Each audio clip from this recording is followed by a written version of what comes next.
안녕하세요. 모트리온 박기돈입니다. 네, 오늘은 제 차 볼보 XC60 T8 PHEV의 평상시 주행 연비가 어떻게 되는지에 대해서 간단한 자료 하나만 드리려고 하는데요. 사실 저도 이게 계기판에 연비가 나오긴 하지만 전기로 주행하는 양이 훨씬 더 많거든요. 그러다 보니까 이게 과연 실제로는 이게 계기판에 나오는 연비에다가 전기값을 또 환산해서 적용을 해야 되잖아요. 그러다 보니까 실제로 내가 얼마나 기름값을 쓰고 있나 좀 궁금해하고 있는 중인데요. 지금까지 이 차를 사고 지금까지 총 6,600km 정도를 주행했는데 지금까지 누적 연비가 30.3km/L예요. 와, 리터당 30km 진짜 엄청난 거죠. 이게 하이브리드 긴 하지만 또 플러그인이기 때문에 그런 건데, 근데 문제는 이게 그냥 다 30.3이 아닌 게 전기를 계속 썼잖아요. 그러면 전기값은 여기에 포함이 안 된 거거든요.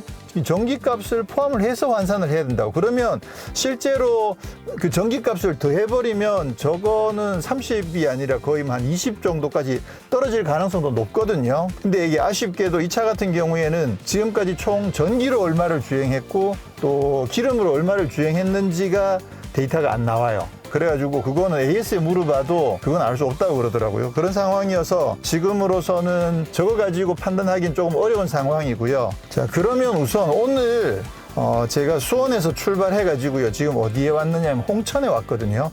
홍천 세이지우드에 왔는데 오늘 여기 행사가 있어서 지금 여기까지 왔는데요. 총 집에서부터 여기까지 주행거리가 딱 150.5km야. 150km 정도 되니까 요거 나름 데이터를 내보면 재밌겠다라고 생각을 하는 게, 이 차의 전기를 풀 충전하면 거의 한 75km 정도를 주행하거든요. 그렇다는 얘기는 150km를 왔다는 얘기는 충전되어 있는 전기로 한 절반을 오고 나머지 절반은 기름으로 왔다는 얘기가 되는 거거든요. 그래서 요거 가지고 그러면 실제로 한 150km 정도를 반은 기름으로 반은 전기로 주행할 경우에는 연비가 어느 정도 되나를 한번 내보는 것도 재미있겠다라고 생각해서 지금 계산을 한번 해보면, 집에서 출발할 때 그 배터리가 완충된 상태였어요. 그때 주행 가는 거리가 한 73km 이렇게 떠지만 사실은 뭐 주행해보면 환경에 따라서 70에서 80 그 사이를 왔다 갔다 하거든요. 그래서 대체로 한 70에서 75km 정도는 주행을 할 수 있다고 보고 있고요. 자, 그러면 지금까지 이제 150.5km를 주행한 이 차의 연비가 얼마냐면 29.4km/L예요. 그러면 와, 29.4면 상당히 잘 나왔네 라고 생각하실 수 있지만 이게 전기차 아닙니다. 하이브리드입니다. 그렇긴 하지만 말씀드렸듯이 여기에다가 이제 전기값을 계산을 해야 되니까, 그러면 실제로 여기까지 오는 동안 기름은 얼마를 소모했고 전기값을 기름으로 환산하면 얼마가 되는지를 한번 계산을 해 봐야 되는 거죠.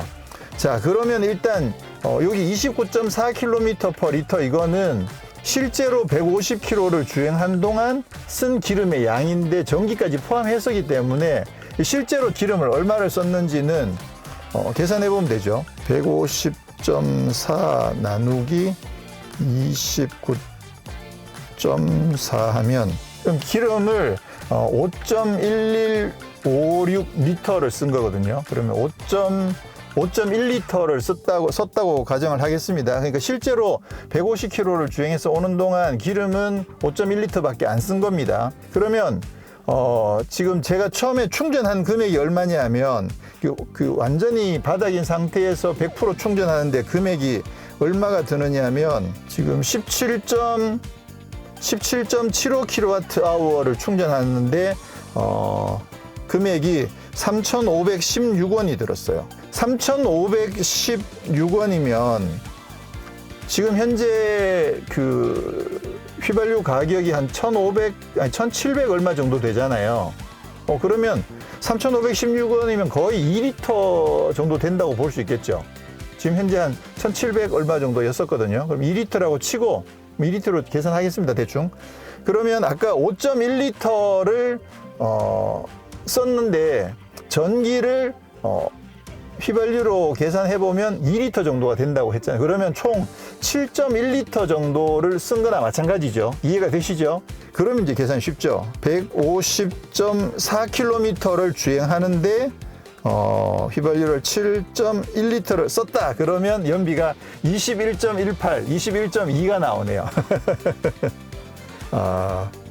그렇다는 얘기는 지금 이 차가 나름 좀 덩치가 있거든요. 또 배터리도 있고 무게도 있고 하다 보니까 근데 전기까지 포함해 가지고 한 21.2 정도가 나온다. 그러면 그리고 또 뭐가 있느냐면 수원에 비해서 지금 홍천이 지대가 높아요. 그러니까 거의 오르막길을 많이 올라왔다고 봐야 되거든요. 이런 경우에 연비 차이가 꽤 많이 납니다. 강원도를 올 경우에는 강원도로 올 때랑 강원도에서 경기도 쪽으로 갈 때랑 연비 차이가 꽤 많이 나거든요. 근데 지금은 오르막을 올라왔는데 연비가 21.2면 그 정도면 뭐 상당히 괜찮다라고 봐야 되겠죠. 자, 그러면 이제 그 평상시에 이 차를 그냥 전기차처럼 계속 쓰고 있거든요. 저는 서울 왔다 갔다 하는 거는 강남이나 뭐 한 이태원, 한남동 정도까지는 왕복을 그냥 전기로만 써요. 그렇게 되면 계속 뭐 전기차처럼 쓰는 거죠. 그렇긴 한데 가끔 지방을 이렇게 왔다 갔다 할 일들이 있기 때문에 그렇게 생각해 보면 이게 연비가 어느 정도 된다라고 감을 잡으시면 되겠죠. 근데 이제 여기서 만약에 휘발유를 가지고 주행을 더 많이 한다. 홍천이 아니고 뭐 속초까지 간다. 그러면 그 연비, 합산된 연비는 더 떨어지는 거라고 봐야 되겠죠. 네. 그래서 휘발유하고 전기를 같이 썼을 때 뭐 연비가 어느 정도 될까 궁금해 하셨던 분들은 요 정도로 힌트를 드리면 될 것 같고요. 다음에 이따 돌아갈 때 지금 이제 전기를 다 썼거든요. 그러니까 돌아갈 때는 이제 전기는 없이 휘발유만 가지고 주행을 하겠죠. 그럼 그 상태에서는 뭐 연비가 얼마나 나오는지 그거 한번 체크를 해보도록 하겠습니다.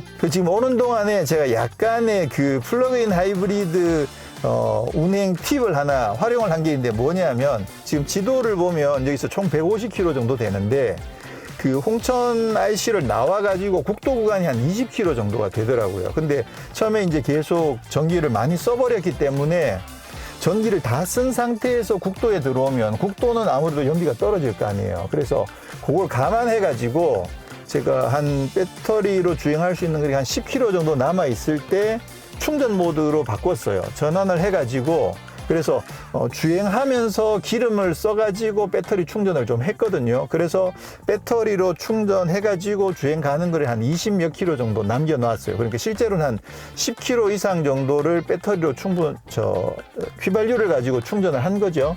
그렇게 해서 그 고속도로에서 나와서 국도로 접어들었을 때 남아있는 주행 가는 거리하고 또 전기로 주행할 수 있는 거리가 비슷한 수준으로 맞춰가지고 요거로 가지고 세이지우드까지는 그냥 전기로만 가야겠다. 그렇게 확실히 연비가 좋아질 거 아니에요.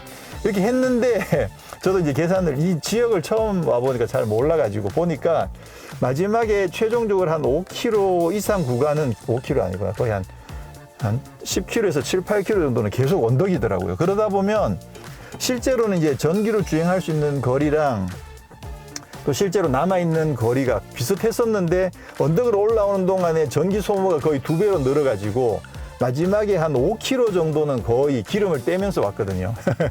그래서 이런 부분도 이거를 만약에 제가 미리 지형을 알고 있었으면 한 전기로 주행할 수 있는 거리를 20km가 아니라 한 30km 정도 충전을 해가지고 만약에 여기 왔으면 여기 올라올 때까지 계속 기름을 안 쓰고 왔으면 연비가 이것보다 훨씬 더 좋을 수도 있었겠죠. 그래서 이 플러그인 하이브리드는 그런 부분이 나름 재밌는 것 같아요. 저는 그거 재밌어요. 그래서 어떻게 하면 연비를 좀 더 높일 수 있을까? 그래서 전기를 좀 잘 활용하는 방법. 그 지형과 그 교통의 흐름을 좀 알면 평상시에 잘 알고 있으면 그러면 그런 것들이 좀 도움이 될 거다라는 생각이 듭니다. 자, 그래서 오늘은 수원에서부터 강원도 홍천까지 150km를 주행하는 동안에 전기를 한 절반 정도 쓰고 휘발유를 한 절반 정도 썼을 때 실제로 전기랑 휘발유랑 다 쓴 걸 합쳐가지고 연비를 계산해 보니까 약 21.2리터 정도 되더라. 그 소식 전해드리고 또 다음에 간단하게 조금씩 정보들을 계속해서 전해드리도록 하겠습니다. 고맙습니다.